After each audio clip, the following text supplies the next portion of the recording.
the presidential and the vice presidential elections in 2022, and the elections to the Rajya Sabha. Indeed, a rare feat. With this, on dais, I would like to welcome the Honorable Chief Election Commissioner, Shri Rajiv Kumar Sir, and the Honorable Election Commissioners, Shri Gyanesh Kumar Sir and Dr. Sukhbir Singh Sandhu Sir. We also have with us today Senior Deputy Election Commissioners and Deputy Election Commissioners in charge of various divisions in the ECI headquarters. The format of the press conference will be as follows. There will be an opening remarks by the CEC Sir along with a presentation. We will share the copy of the presentation with all of you after the event is over.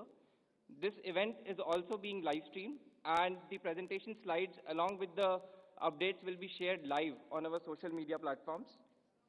Following this, there will be a question and answer session. When you want to ask a question, kindly raise your hand and wait for your chance to be called to ask a question. I will direct the mic to come to you. Introduce yourself and your organization and then ask your question. I request all of you to please keep your mobile phones on silent mode. Now I request Honorable CEC to kindly deliver his opening remarks. Thank you, Anuj. Honorable Election Commissioner Shri Gyanesh Ji, Dr. Sukhbir Singh Ji Sandhu, all my colleagues from the Commission, friends from media, we welcome you to this press conference for the announcement of the schedule for the general elections in Delhi and also the by-polls wherever they are pending. जैसे अभी उन्होंने कहा कि ये इस वर्ष की पहली प्रेस कॉन्फ्रेंस है, तो I'll take this opportunity to greet all the voters, all the citizens of the country और सबको बहुत बहुत नववर्ष की शुभकामनाएं। और जैसे अनुज ने कहा कि ये मेरी CEC आखिरी प्रेस कॉन्फ्रेंस भी है, सो आप सबको सभी वोटर्स से मेरी अपील है कि खासतौर से युवाओं से कि इसी तरीके से लोकतंत्र में अपनी भागीदारी बढ़ाते रहें। बहुत ही सुंदर बगिया है, इसको अपने वोट से हमेशा सजाते रहें। Friends, 2024 has been a year of elections globally. पूरे वर्ल्ड में इलेक्शंस हुए, डेमोक्रेसीज में almost 2/3 of the population in the democratic world went for voting. हमारे यहाँ भी 2024 में 8 राज्य और यूटीज में इलेक्शंस हुए, जनरल इलेक्शन हुआ। एक अच्छा माहौल रहा, नए कीर्तिमान लोकसभा इलेक्शंस में हमने बनाए, विश्व में मैक्सिमम वोटिंग का परसेंटेज का रिकॉर्ड बना, लोगों की भागीदारी का, महिलाओं की भागीदारी का, वायलेंस फ्री इलेक्शंस का, no repolls, record seizures, inducement free to the extent was possible, J&K, Manipur, LWE areas, so काफ़ी रिकॉर्ड्स बने और मुझे उम्मीद है कि आने वाले समय में भी इसी प्रकार से लोकतंत्र और मजबूत होता रहेगा। Another landmark is in the making. आज कल हमारी इलेक्टरल रोल्स रिलीज हुई, आज भी 4 स्टेट में रिलीज हो रही है। We are crossing 99 crore voters, so we are going to be 1 billion voters very soon, nation of 1 billion voters very soon. That's another world record which is in making.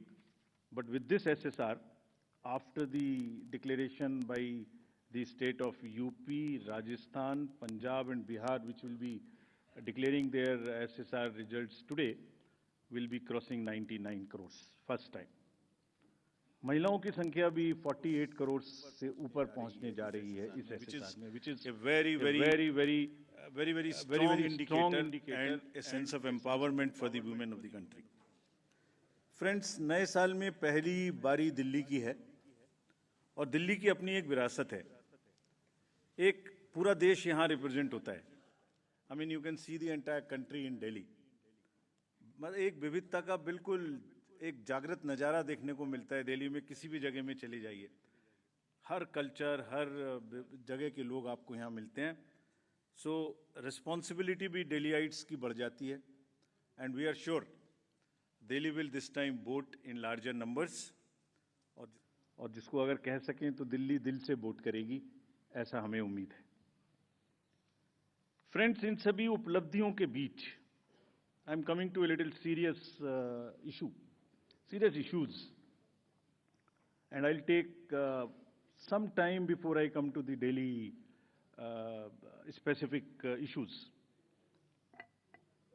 24 में जहां मैंने इतनी सारी उपलब्धियां गिनाई, वहीं चुनाव के दौरान कुछ डाउट्स, कुछ शंकाएं, कुछ कंसर्न्स भी रेज होते रहे. So prior to coming to Delhi elections, let me on my own tell you what kind of concerns were raised, and I'll narrate all these concerns, and also before coming to Delhi, try and answer on each one of them so that no doubts remain. कहा गया कि electoral roles में wrongful addition या deletion कर दिए गए. ये अभी रिसेंट शुरू हुआ जनरल इलेक्शन के बाद, महाराष्ट्र इलेक्शन से. अभी दिल्ली में भी चल रहा है लगातार यही बात. तो आप पूछेंगे, इससे पहले मैं खुद वो प्रश्न दे रहा हूं जो आपके मानस में हैं और सबके मानस में फैला दिए गए हैं. ऐसा भी कहा गया है कि कोई ग्रुप्स को टारगेट कर दिया जाता है, किसी के नाम काट दिए जाते हैं, किसी लोकेलिटी से नाम काट दिए जाते हैं. मैं आज सब बताऊंगा कि ऐसा हो सकता है क्या, ऐसा क्यों नहीं हो सकता. कहा गया कि कुछ कॉन्स्टिट्यूएंसीज में 50-50 हज़ार वोटर बढ़ा दिए गए, वहां पर कोई पर्टिकुलर पार्टी जीत गई. इस तरीके की चीजें कही गई. ईवीएम्स का तो एक सब जवाब देने के बाद बोला गया कि मैनिपुलेट हो सकती हैं. ये भी 2 बार हो सकता है, कभी बैटरी के नाम पर, कभी किसी नाम पर. कभी कहा गया कि ये ईवीएम इलेक्शन है, लोगों का इलेक्शन नहीं है. वोटर टर्नआउट इंक्रीज हो जाता है 5 बजे के बाद. ये काफी एक विषय पब्लिक में रहा, जनरल इलेक्शन के दौरान भी, उसके बाद भी. कैसे 5 बजे के बाद बढ़ सकता है, कहां बढ़ गया, कौन सी 5 बजे से 10 बजे तक के बीच में कतारों में, लाइनों में लोग खड़े हुए थे, हमें वीडियो दिखाइए. इस तरीके के प्रश्न पूछे गए, जिसके उत्तर मैं आज देना चाहता हूं before going to Delhi election. Also necessary, because the doubts gets removed, you can ask me further questions if you want, and these questions do not come again election after election. Voters में mismatch हो गया, जितने vote पड़े थे वो बढ़ा दिए गए. पहली बात तो ये था वोटर टर्नआउट में, चलिए बढ़ा दिए. उसके बाद काउंटिंग में मिसमैच हो गया, कहीं कम गिन लिए, कहीं ज़्यादा गिन लिए. ये भी मुद्दे उठे. काउंटिंग को स्लो डाउन कर दिया गया. अभी एक नया मुद्दा उठा है कि हमने कोई रूल चेंज कर दिए हैं जिससे बहुत बड़ी ट्रांसपेरेंसी खत्म हो गई है. So all these questions are actually, अगर एक बहुत बड़ी पिक्चर आपको मैं दिखाऊं तो 10.5 लाख बूथ हैं कंट्री में. हर बूथ पर 4 से 5 पोलिंग ऑफिशियल्स होते हैं, तो उनका नंबर हो गया 10.5 × 4 भी कर लें तो करीब 45-50 लाख लोग हैं. ये 45-50 लाख जो पोलिंग ऑफिशियल्स हैं, ये उसी स्टेट के होते हैं, डिफरेंट डिपार्टमेंट्स के होते हैं, डिफरेंट स्किल सेट्स के होते हैं. एंड चुनाव से बूथ पे पहुंचने के 2 days 3 days before they are randomised in front of the candidates and teams are formed. So they meet first time 2-3 days. So there can not be, ऐसा लगता है कि जैसे 40-45 लोग कोई कॉन्स्पिरेसी या कोई गलती गड़बड़ करने के लिए बैठे हुए हैं. इतने सारे क्वेश्चंस देख के बड़ा पेन होता है इनको, because they are at the receiving and.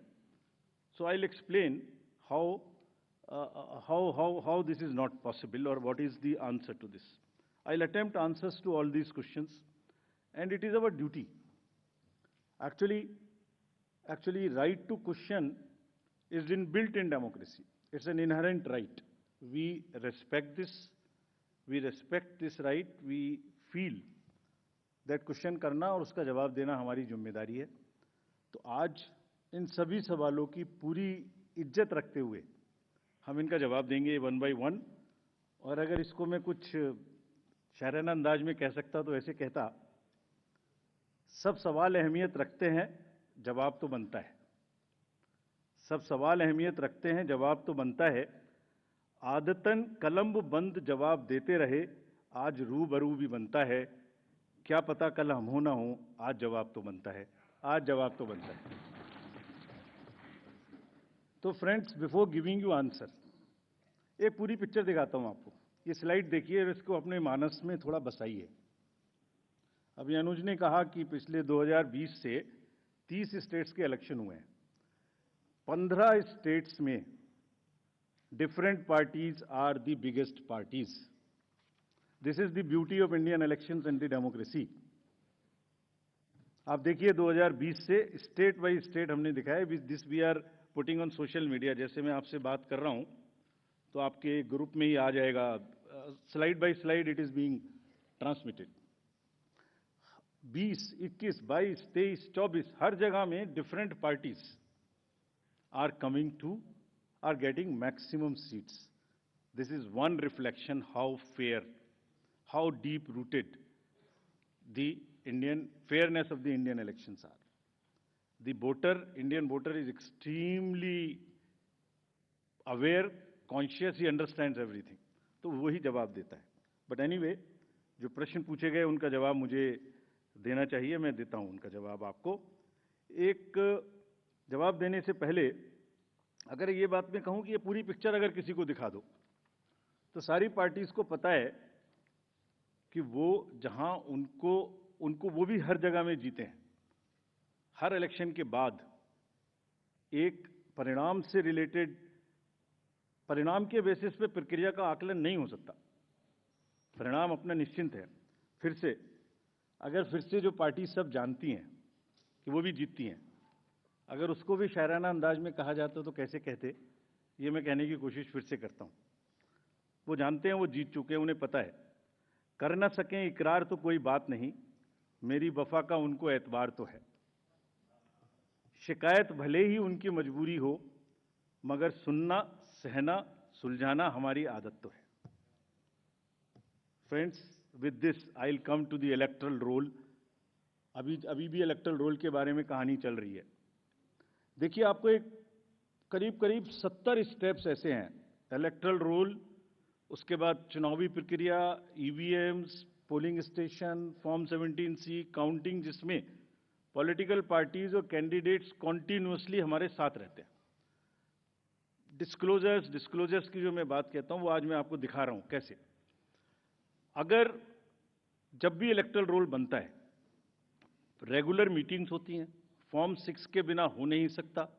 BLA her party को अपॉइंट करने का अधिकार है।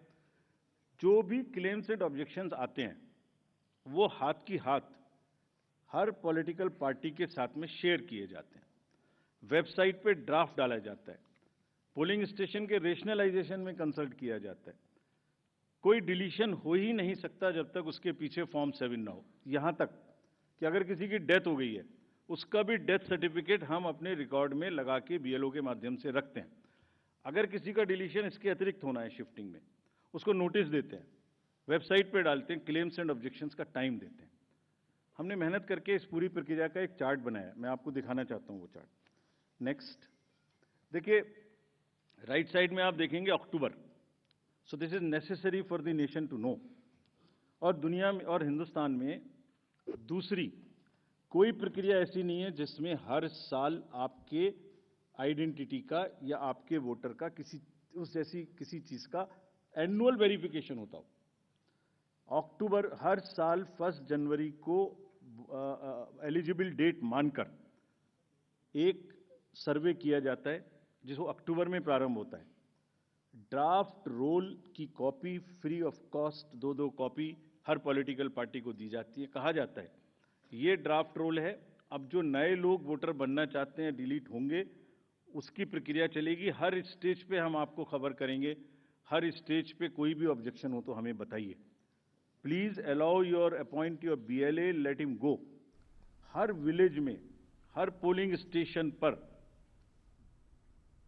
तो मुख्य निर्वाचन आयुक्त राजीव कुमार को आप सुन रहे थे, जिन्होंने बताया कि किस प्रकार से लोकतंत्र का जो महापर्व है उसमें भागीदारी दी गई और सबसे ज्यादा वोटिंग करने का एक रिकॉर्ड भारत ने बनाया है। अब से कुछ ही देर के बाद में दिल्ली विधानसभा की तारीखों का ऐलान भी करने जा रहे हैं।